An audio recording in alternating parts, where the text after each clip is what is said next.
பச்சை புடவைக்காரியாய் உன் தாய் மீனாட்சி நான் இன்று வந்திருக்கிறேன். உனக்கென்று படைக்கப்பட்ட ஒன்று உன்னை வந்து சேரும் நாள் வெகு தொலைவில் இல்லை. நீ தவமாய் வேண்டி நின்ற உன் வேண்டுதல் நிறைவேறப் போகிறது. நீ சிந்திய கண்ணீர் இனி ஆனந்த கண்ணீராக மாறும். உன் பொறுமையும் நம்பிக்கையும் வீண் போகவில்லை என் குழந்தையே. நம்பிக்கையானது உன்னிடம் இருந்தால் உனது இந்த பரந்துபட்ட உலகில் சாத்தியமில்லாதது கூட சாத்தியமாகிவிடும். நம்பிக்கைதான் எல்லாவற்றிற்குமே அடிப்படை. இந்த நம்பிக்கைதான் ஒருவருக்கு ஒருவர் வைக்கும்போது அன்பாகவும் மரியாதையாகவும் சொல்லப்படுகிறது. அதே கடவுளிடம் வைக்கிற போது பக்தியாக சொல்லப்படுகிறது. உன் மீது நீ வைக்கும் நம்பிக்கையைத்தான் தன்னம்பிக்கை என்று சொல்கிறோம். வாழ்வில் நம்பிக்கை என்பது மிக அவசியம். நம்பிக்கையை ஒருபோதும் புறம் தள்ளிவிடாதே. உன் மனதிலிருந்து நம்பிக்கையை அகற்றிவிடாதே. இந்த நம்பிக்கைதான் உன்னை உயர்த்தும். வாழ்வில் உனக்கு தேவையானதையெல்லாம் வழங்கும். அதனால் நம்பிக்கையை ஒருபோதும் விட்டுவிடாதே. நம்பிக்கை வலுவாக இருந்துவிட்டால் இங்கே சாத்தியமில்லாதது கூட உனக்கு சாத்தியமாகும். உன்னுடைய நம்பிக்கை அனைத்தும் உனக்கு பலனாக கிடைக்கும் என்பது உறுதி. நம்பிக்கையை வலுவாக்கிக் கொண்டே இரு. நல்லனவையெல்லாம் நான் நடத்தி தருவேன். என்னை நேசிக்கும் நீ என்னிடம் எந்த வேண்டுதலையும் வைக்க தேவையில்லை. உன்னை காப்பது என் கடமை. உன் மனதில் ஓடும் எல்லா எண்ணங்களும் ஆசைகளும் கனவுகளையும் நான் அறிவேன். உன் தேவையை நான் நன்கு அறிவேன். எது நன்மையோ அதை மட்டுமே நான் உனக்கு அளிப்பேன். எதற்காக கவலைப்படுகிறாய்? நீ எது செய்தாலும் சரி, பேசினாலும் சரி, அது எனக்கு தெரியும். பொறுமையாக இரு. என்னை நினைத்து கொண்டு இருக்கும் வேளையில் முடிந்தவரை உதவி தேவைப்படுபவர்களுக்கு உதவு. நீ என் குழந்தை. எதற்காகவும் கலங்காதே குழந்தையே. உன் வாழ்க்கை நிச்சயம் பொற்காலமாக இருக்கப் போகிறது. நீ நினைத்தது போன்ற வாழ்க்கை உனக்கு கிடைக்கும். ஆனால் வாழ்க்கை கஷ்டங்கள் இல்லாமல் எப்படி இருக்கும்? பகல் இரவு என இருப்பது போல இன்பம் துன்பம் என்ற பக்கங்கள் உண்டு. அதை தாண்டி மனம் தளராது உழைத்து அதற்கான தகுதியை நீ வளர்த்து கொண்டால் நிச்சயம் நீ ஜெயிப்பாய். அதைத்தான் உன் அன்னையான நான் உனக்கு அறிவுரையாக கூறுகிறேன். நிகழ்கால வாழ்வு என்பது மிகவும் முக்கியம். எதிர்காலம் நல்லதாய் அமைய வேண்டும் என்றால் நான் கூறுவதை காதில் வாங்கி கொண்டு உன் புத்தியிலும் மனதிலும் அதை பதித்து அந்த இடத்தில் அந்த எண்ணங்களை அமர்த்திவிடு. இது நிச்சயம் நடக்கும். நீ என் அருளும் ஆசிர்வாதமும் பெற்ற என் செல்ல குழந்தை. நீ எல்லா செல்வ வளங்களையும் பெற்று மகிழ்ச்சியான வாழ்வை பெறுவாய் என் குழந்தையே. என் தங்கமே, முன் ஜென்ம சம்பந்தமில்லாமல் எவரும் எங்கும் போவது இல்லை. அதனால் மனிதனானாலும் மிருகமானாலும் பறவையானாலும் அவமதிப்பு செய்து விரட்டிவிடாதே. யார் உன்னிடம் வந்தாலும் தகுந்த மரியாதை கொடு. மாபெரும் வெற்றி உன்னை தேடி வரப்போகிறது. நாளை திடீர் திருப்பம் ஏற்பட போகிறது. ஓம் வராகித்தாயே என்று ஒருமுறை பதிவிடு. நமக்கு இன்று உள்ள பிரச்சனைகளை விட நமக்கு ஏற்படுகின்ற குழப்பங்கள் தான் அதிகம். இந்த குழப்பத்திற்கு காரணம் ஒவ்வொரு நாளும் நமக்கு கிடைக்கின்ற புதிய வாய்ப்புகள், நாம் அறிமுகமாகின்ற புதிய சூழல்கள். இதனால் இது நல்லதா அது நல்லதா என யோசித்து குழம்புகிறோமே தவிர சரியான முடிவு எடுக்க முடியாமல் திணறிக் கொண்டு இருக்கிறோம். இந்த நிலையில் இருக்கிற உன்னை சரியான இடத்திற்கு நான் அழைத்துச் செல்வேன். பிறந்த குழந்தை வெளிச்சத்தை பார்க்க கண் கூசுகிறது என்பதற்காக கண்களை மூடிக்கொண்டே இருந்தால் அதனால் கடைசி வரை உலகத்தை பார்க்கவே முடியாமல் போய்விடும். நடக்கும்போது விழுந்து விடுவோம் என பயந்து படுத்தே கிடந்தால் வாழ்க்கையில் அக்குழந்தையால் நடக்க முடியாமலே போய்விடும். குழந்தையாய் இருந்த போதே நீ உலகத்தை உற்று பார்த்தாய். அந்த பழக்கத்தால் இப்போது உன்னால் தெளிவாக பார்க்க முடிகிறது. கால்களில் சக்தி இல்லாத போதே நீ நடக்க பழகினாய். அதனால் இப்போது மான் போல துள்ளி குதித்து ஓடுகிறாய். அறியாத பருவ காலத்தில் உன் சக்திக்கு மீறிய விஷயங்களை தைரியமாக எதிர்கொண்டதைப் போலவே இப்போது எதிர்காலத்தை பற்றி அறியாத நிலையில் உள்ள போதும் தைரியமாக அதை எதிர்கொள்ள வேண்டும். முன்பு இருந்த அதே தைரியத்தை வளர்த்து கொண்டு பிரச்சனையை எதிர்கொள்ள முடியும். தொடர்ந்து முன்னேறு. எங்கு போனாலும் நம்பிக்கையும் திடமான அர்ப்பணிப்பும் இருந்தால்தான் நினைத்ததை சாதிக்க நம்மால் முடியும். உன்னுடைய உழைப்பையும் அன்பையும் பிறர் தவறாக பயன்படுத்தும் போதும் பலனை பிறர் அனுபவிக்கும் போதும் வருத்தப்படாதே. அவர்கள் உன் கர்மாக்களை பாவங்களை அனுபவித்து உன் கர்ம வினைகளை விரைந்து முடிக்கவே அப்படி செய்கிறார்கள். அந்த சமயத்தில் உனக்கு வருத்தமளித்தாலும் உன் கர்ம வினைகள் குறைகிறதே என்று நிம்மதிக்கொள். எந்த சூழ்நிலையிலும் இழந்து போனதையும் தொலைத்து விட்டதையும் எண்ணி கவலை கொள்ளாதே. நடப்பவையாவும் நன்மைக்கே என்று நம்பிக்கையோடு உன் லட்சியத்தை நோக்கி முன்னேறி செல். எல்லாம் நன்மைக்கே என்று சொல்கிறீர்கள், ஆனால் என் வழிகள் அப்படியே இருக்கிறதே, எந்த நன்மையும் நடக்கவில்லை என்கிறாயா? கொஞ்ச நாள் பொறு, வேண்டுதல் நிச்சயம் பலிக்கும். நீ அனுபவிக்கும் துயரங்களையே பெரிதாக நினைத்து போராடுகிறாய். அது உன்னை தாக்காமல் இருக்கவே நான் இங்கு போராடி கொண்டிருக்கிறேன். அதனால்தான் நான் அடிக்கடி கூறுகிறேன், முடிந்தவரை எல்லோருக்கும் நல்லதே செய்யென்று. எதற்காகவும் மஞ்சாதே. உன்னோடும் உன் குடும்பத்தோடும் உன் அன்னையான நான் இருக்கிறேன். இன்பமும் துன்பமும் நிலையற்றவை. இன்று இருப்பது நாளை மாறிவிடும். அதனால் மனம் கலங்காமல் இரு. உன் நலனை விரும்புகிற நான் உனக்கு நன்மையை மட்டும்தான் செய்வேன் என்பதில் உறுதியான நம்பிக்கையோடு இரு. கவலைப்படாதே குழந்தையே, உன் அன்னை நான் உன்னோடே இருப்பேன். நீ பக்தி செய்தால் நீ என்னிடத்தில் வருவாய். தொண்டு செய்தால் நான் உன்னிடத்தில் வருவேன். இதை நன்றாக நினைவில் வைத்துக்கொள். வாழ்க்கையில் எதுவுமே காரண காரியங்கள் இல்லாமல் நடக்காது. வெட்ட வெளியில் வானில் இறைவனால் அமைக்கப்பட்டுள்ள இந்த உலகங்கள் அனைத்துமே காரண காரியங்களோடு திட்டமிட்டபடி இயங்கி வந்து கொண்டிருக்கிறது.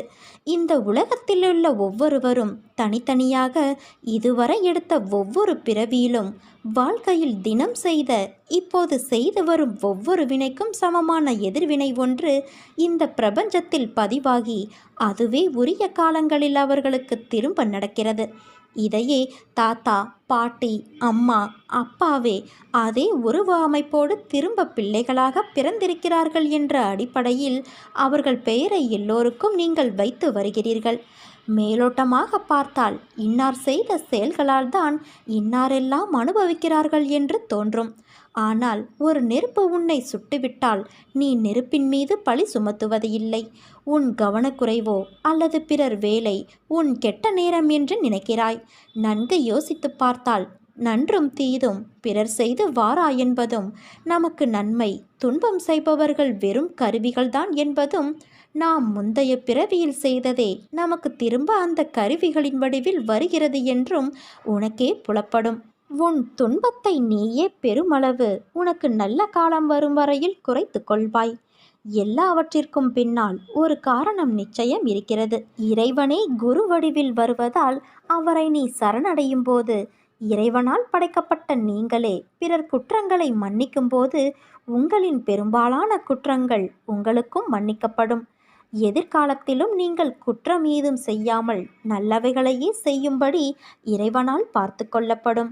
என்னை நீ இறை வடிவத்தில் உள்ள குருவாக கருதி என்னை இறுக பற்றினால் மேற்சொன்ன வாழ்க்கையின் பொருளை உனக்கு உணர்த்தி உன்னை பொறுமையாக இருக்க வைத்து நாமத்தை ஜெபிக்க வைத்து எதையும் நீ அனுபவிப்பது முழுவதும் தெரியாமல் என் அருளால் உன் இரும்பு போன்ற கர்மாவை பஞ்சு போலாக்கி தலைக்கு வந்தது தலைப்பாகையோடு போயிற்று என்றபடி மட்டும் உன்னை அனுபவிக்க வைத்து அதிலிருந்து ஒவ்வொருவராக உன்னை விரைவில் வெளியில் வர வைத்து உன் விருப்பங்களையும் என் விருப்பங்களையும் சேர்த்து நிறைவேற்ற செய்வேன் என்பதை நீ உறுதியாக நம்பு என் தங்கமே. இதுவரை சோதனைகளையும் துயரங்களை மட்டுமே சந்தித்த உன் வாழ்க்கை விரைவில் மகிழ்ச்சியானதாக மாறப்போகிறது. நீ கவலைப்படாதே. உன் எண்ணங்கள் காற்று அடங்காதவாறு அங்குமிங்கும் சுற்றி திரிகிறது. அதை நீ அடக்கி நேர்முகப்படுத்தினால் போகும் பாதையும் சேரும் இடமும் நல்லதாய் குழப்பங்கள் சூழாது அமைதியான நிம்மதி தரும். உன் வாழ்க்கையில் வேண்டாத விஷயங்களை நீ தூக்கி கொண்டு நடக்கிறாய். பிறகு ஏன் எனக்கு இத்தனை சோதனை என்று புலம்புகிறாயே?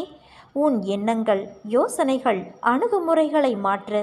உன் வாழ்க்கை அழகான பூங்காவனமாய் மாறும். உன் எண்ணங்களை பொறுத்தே உன் வாழ்க்கையும் அமையும். அதனால் உன் எண்ணங்களும் யோசனைகளும் உயர்நிலையில் இருந்தால்தான் உன்னால் வாழ்க்கை பந்தயத்தில் ஜெயிக்க முடியும்.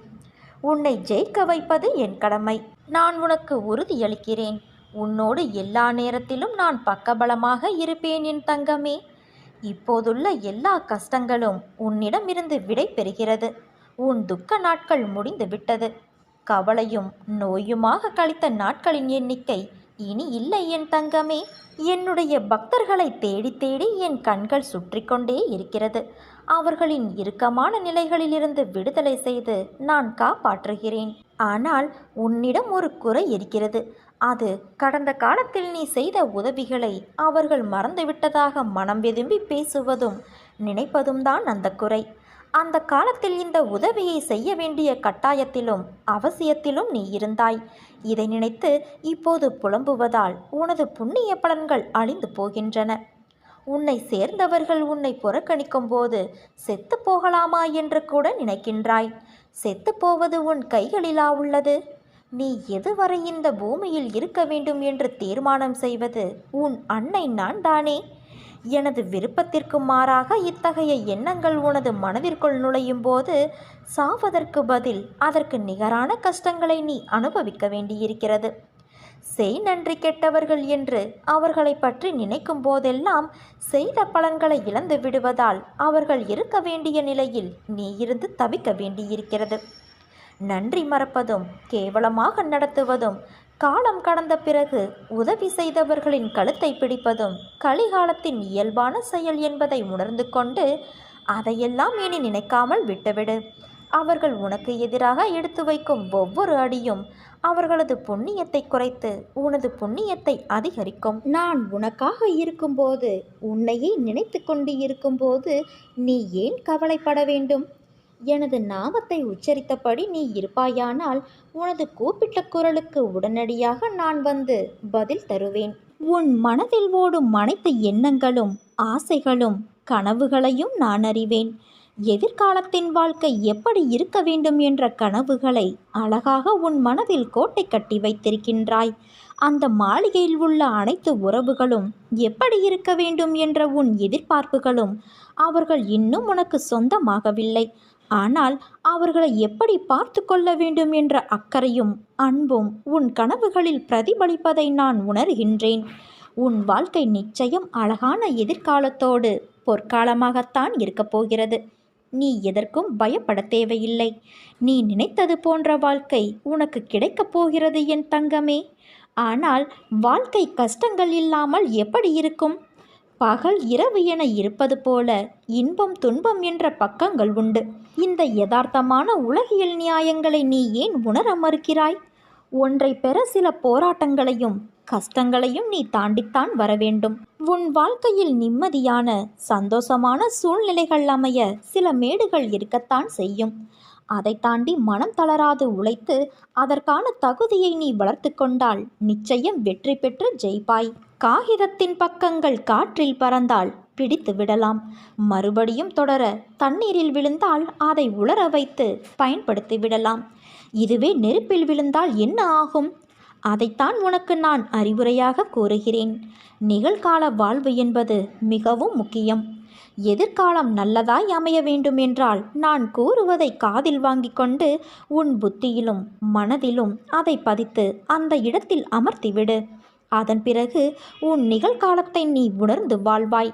நீ வாழும் காலத்தை உனதாய் ஆக்கி கொண்டால் எதிர்காலம் உனது பொற்காலமாக மாறும். இது நிச்சயம் நடக்கும். நீ ஜெயமாக நல்வாழ்வு பெற்று சுபிட்சமாக வாழப்போகிறாய் என் தங்கமே. உன் வெற்றிக்கு நடுவில் இடையூறாக உன் வாழ்வில் இந்த சிறிய சறுக்கல் தோன்றுகிறது. உன் மன வலிமையை சோதிப்பதற்கே அது நடத்தப்படுகிறது. அந்த நேரத்தில் மன வலிமையோடு நீ போராடி அதற்கான துணிச்சலை கொண்டு அவற்றிற்கு வரும் தடையை நீ எதிர்த்து பொறுமையும் நிதானத்துடன் கூடிய நம்பிக்கையோடு செயல்பட்டால் அகிலமே உனக்கு கிடைத்த வெற்றி என்பது போன்ற உணர்வை நீ அடைவாய். உனக்கு வரும் கஷ்டங்களால் அந்த நேரத்தில் மனச்சுமை அதிகமாகத்தான் தெரியும். ஆனால் நீ மனம் தளராது நின்றால் எல்லாம் வெற்றியே. உனக்கு கஷ்டத்தையும் பிரச்சனைகளையும் கொடுக்கும். நீ நடுவில் நிர்கதியாய் நிற்பதைப் போன்று உணர்கிறாயா? நீ நடுவில் எந்த துணையும் இல்லாமல் நிர்கதியாய் நிற்கிறேன் என்ற எண்ணத்தை மறந்து ஒரு நிமிடம் கண்மூடி மன அமைதியோடு எதையும் யோசிக்காமல் சாந்தமாக மாறி அமைதியான சூழலை உனக்குள் கொண்டு வா. அந்த நிமிடம் நீ நிற்கின்றதே என் பிடியில்தான். உன்னை நான் என்ற உன் அன்னை தாங்குகிறேன் என்பதை நீ மனமாற உணர்வாய். எதற்கும் அஞ்சாதே.